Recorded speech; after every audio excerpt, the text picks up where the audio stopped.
I am still frustrated about this call, and I know you are too.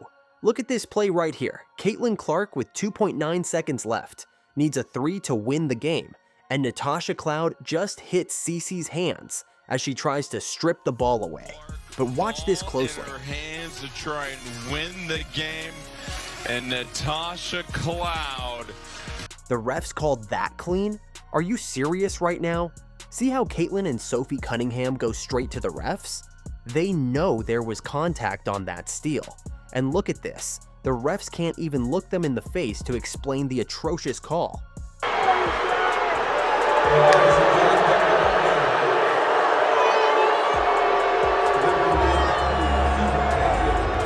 Simply ridiculous. As you could hear from that clip, the crowd was booing like crazy because they all saw the same thing we saw. Listen to what Coach Stephanie White said after the game, and she did not hold back. I thought she got fouled. I think it's pretty egregious what's been happening to us the last few games. A minus 31 free throw discrepancy. And I might be able to understand it if we were just chucking threes, but we're not. We're attacking the rim. And the disrespect right now for our team has been pretty unbelievable. So it's disappointing. But wait, there's more. White didn't stop there. She called out the entire system. Look, there's a system to making sure that we can send stuff in and communicate our grievances, so to speak. I don't know that I ever feel like the system works. But we're not looking for a change, we're just looking for consistency. I felt like the second half of Atlanta, at least at our place, was at least consistent. And that's the thing that we're looking for. She basically said the refs are failing at their job and the league's complaint system is broken. And then she kept going. I thought it was egregious, honestly. I thought it was obvious. I felt like AB got one, had one going to the rim. They're in rotation. DB's was crazy. And then Lexi's, I felt like equally. We talk about coming into the path, and it was an offensive player veering into the defensive player's path. So it is what it is. We have to be able to play through it. But at the same time, I feel like it's really disrespectful. That's a coach who's had enough of watching her players get disrespected. But you know what? I refuse to let these refs steal our joy from what we witnessed in this game. Because despite getting robbed, Caitlyn Clark and this Fever team put on an absolute show. Let me remind y'all of the incredible magic that happened before that terrible ending, because these performances deserved so much better than being overshadowed by bad officiating. Let's start with Cece's court vision that had the building buzzing from the opening minutes. Jumper. Well, you want to make Sabrina dribble into her shots if possible. Mitchell gets behind the secondary and puts it in. After a torrid start. As soon as Clark gets the basketball, if you run hard and run ahead of the Players like Ionescu and Caitlyn Clark, the way that you defended your team slants, Boston galloping to the cup. The connection works again. The chemistry between these two is just unreal. Caitlyn finished with 10 assists, and so many of them were finding Boston in perfect position. And now you see Phoebish starting off on Caitlyn Clark. New York was pretty coy about how they would defend her. Boston, the roll, the catch, and puts it in for two. When Clark and Boston play through the... But this moment had me jumping off my couch. Cece had been struggling from 3 all game. She was 0 for 7 before this shot, but when the team needed her most, she delivers. No pass shot possessions for New York. Clark, step back 3. Oh, she hit it and draws the foul.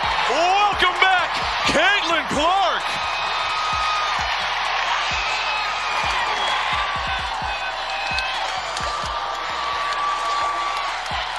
That's how you break out of a shooting slump.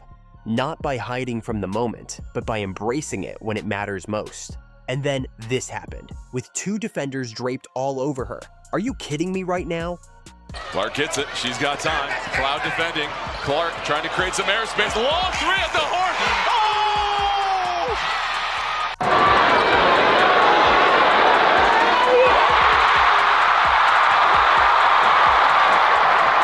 That is simply incredible from Cece.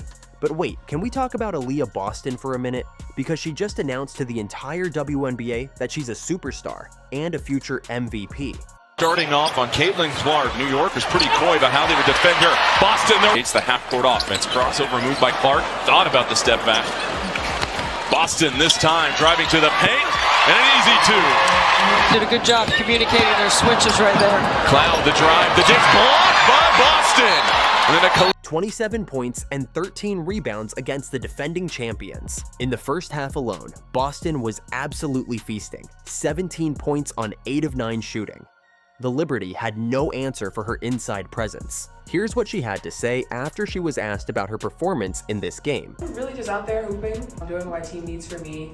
I think for me, I try not to honestly look at how I'm doing, but what I'm doing to affect our team. And so just making sure that I can do everything, score the ball around the rim, be consistent there. So for me, that's really my focus, just making sure that I'm consistent, scoring the ball, defending, and being able to grab some rebounds. Let's put the whole team's performance in perspective.